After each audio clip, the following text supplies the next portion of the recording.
Hace unos cuantos años, en la prensa internacional, comenzaron a aparecer titulares bastante extraños.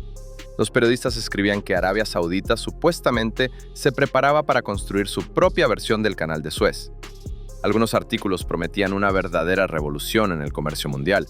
Otros afirmaban que la nueva ruta permitiría evitar el estrecho de Hormuz y cambiaría la distribución de los flujos de carga entre Asia, Europa y el Medio Oriente. La historia sonaba tan colosal que daban ganas de creerla. Pero mientras más detenidamente estudiaba el mapa de la región, más preguntas me surgían. Entre los mares que se suponía que iban a conectar, había cientos de kilómetros de terreno complicado. Y poco a poco, se fue haciendo evidente que la parte más interesante de esta historia no se escondía precisamente en las conversaciones sobre el canal.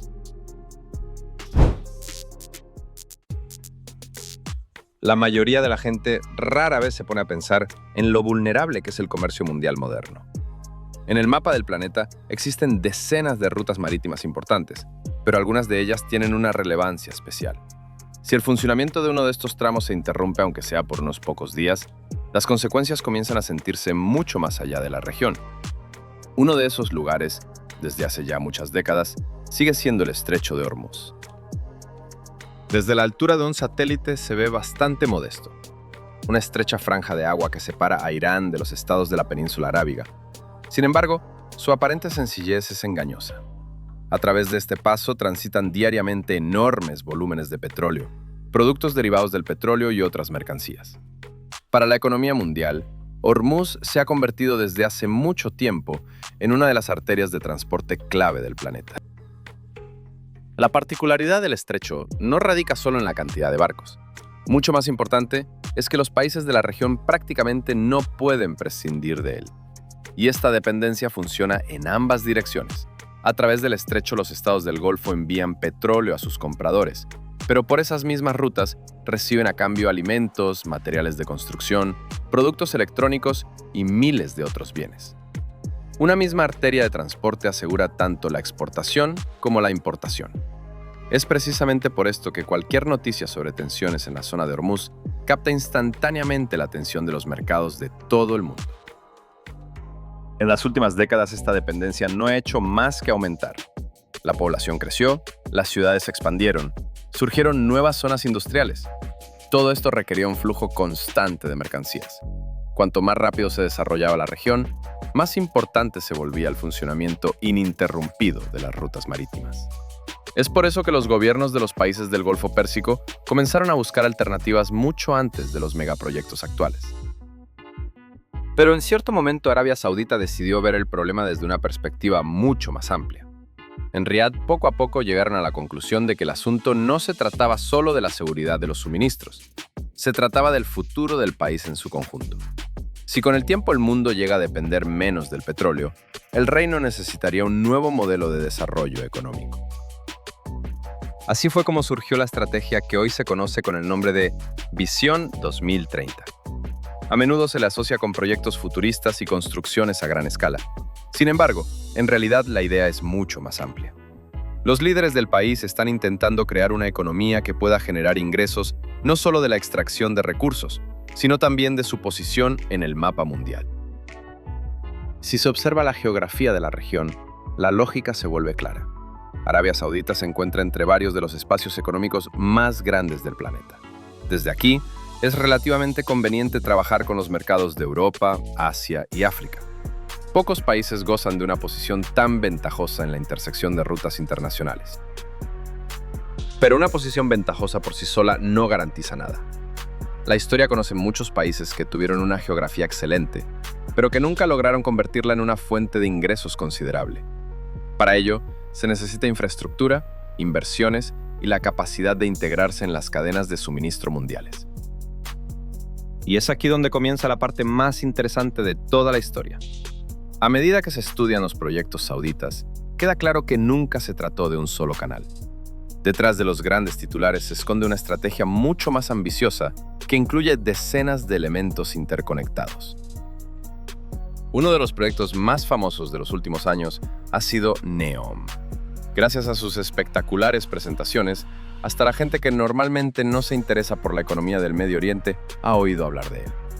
Ciudades futuristas, alta tecnología y una arquitectura fuera de lo común captaron rápidamente la atención de la prensa mundial.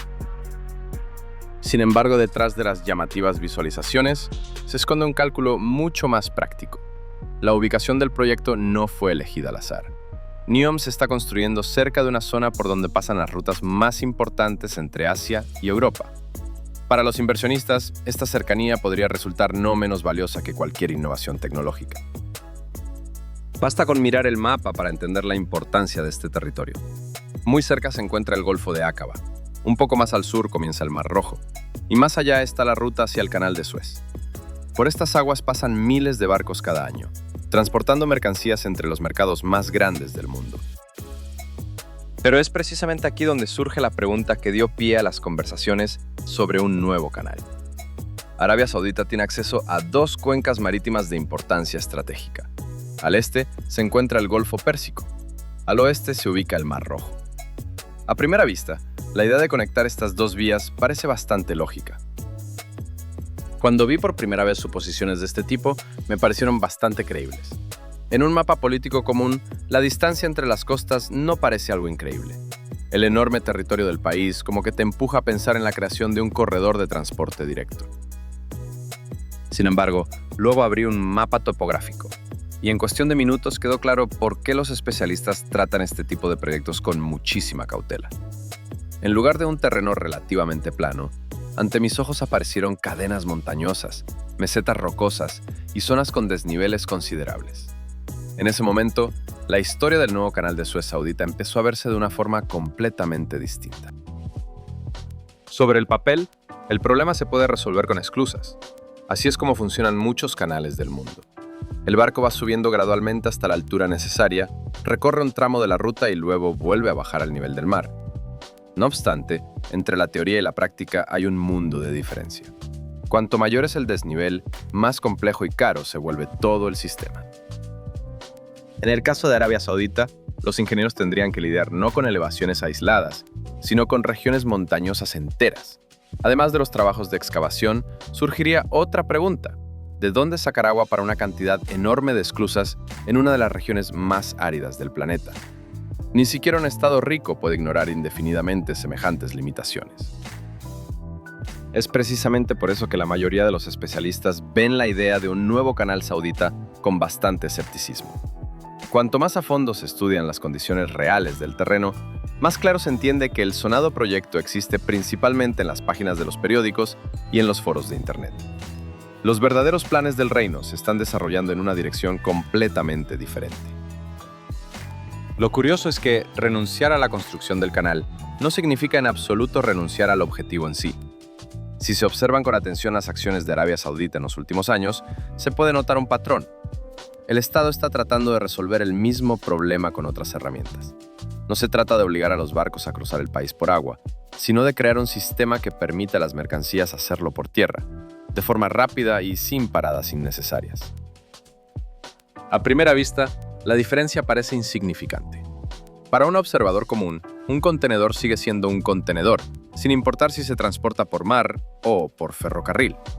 Pero para las empresas de logística, son cosas fundamentalmente distintas. A veces, un ahorro de tiempo de varios días resulta ser más importante que el costo del transporte. Esto es especialmente notable en los sectores de alta tecnología.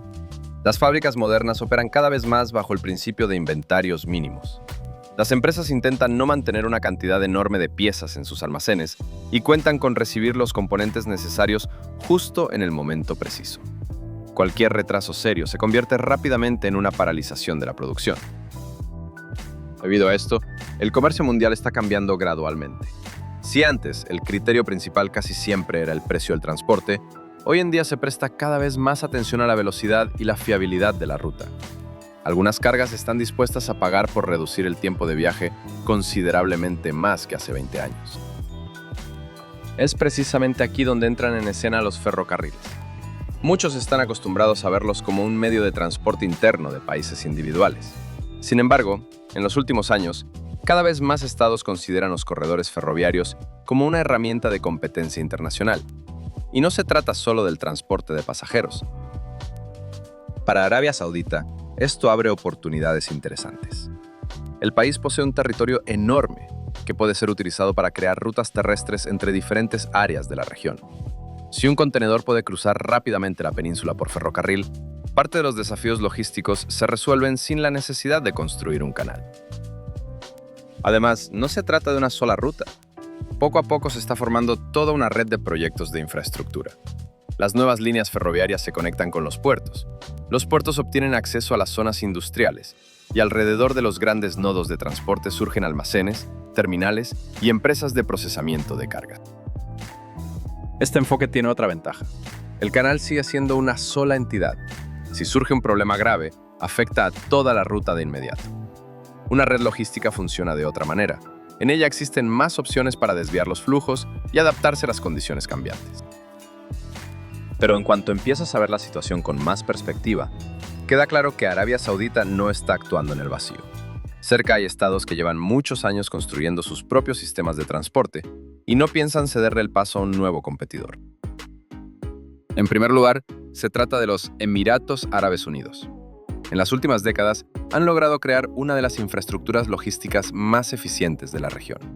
Por sus puertos pasan enormes volúmenes de carga y muchas compañías internacionales utilizan el país como un importante centro de distribución. La ventaja de los Emiratos no solo radica en su moderna infraestructura, la experiencia acumulada es igual de importante. Cuando una gran corporación elige una ruta para sus envíos, no evalúa un solo puerto ni una sola terminal, analiza todo el ecosistema de una vez. Los bancos, las compañías de seguros, los almacenes, los procedimientos aduaneros y el acceso a los mercados internacionales. Crear un sistema así es posible, pero lleva años y a veces décadas. La lucha por el liderazgo logístico rara vez se limita a la construcción de instalaciones individuales. Mucho más importante es la capacidad de convertir la infraestructura en un mecanismo unificado. Si uno mira el mapa del Medio Oriente, queda claro por qué la competencia es tan reñida. Cada nuevo puerto espera atraer una parte del mercado existente. Cada corredor de transporte intenta convencer a los clientes de que elijan precisamente su ruta. Existe también otro jugador que a menudo queda fuera de las grandes discusiones. Sus proyectos rara vez aparecen en las portadas de las publicaciones mundiales, pero muchos analistas siguen de cerca sus movimientos. Estamos hablando de Omán. En comparación con sus ricos vecinos, Omán durante mucho tiempo pareció bastante modesto. Aquí no se construyen ciudades futuristas que cuestan cientos de miles de millones de dólares. Pero a veces la geografía resulta ser más importante que las presentaciones a gran escala.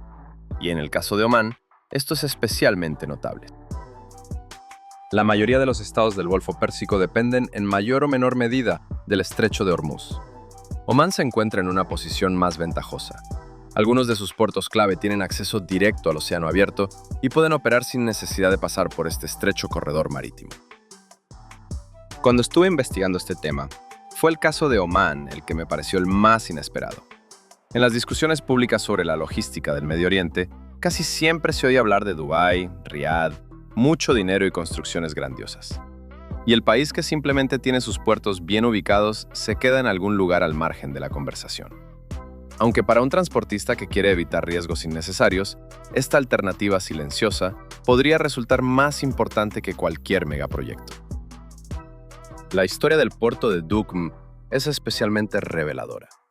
Hace apenas unas cuantas décadas, este lugar prácticamente no desempeñaba un papel importante en el comercio internacional.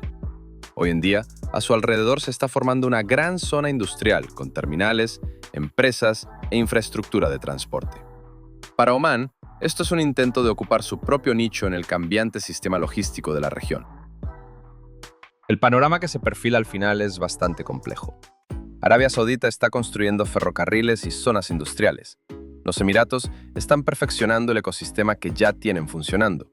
Omán ofrece rutas que evitan el estrecho.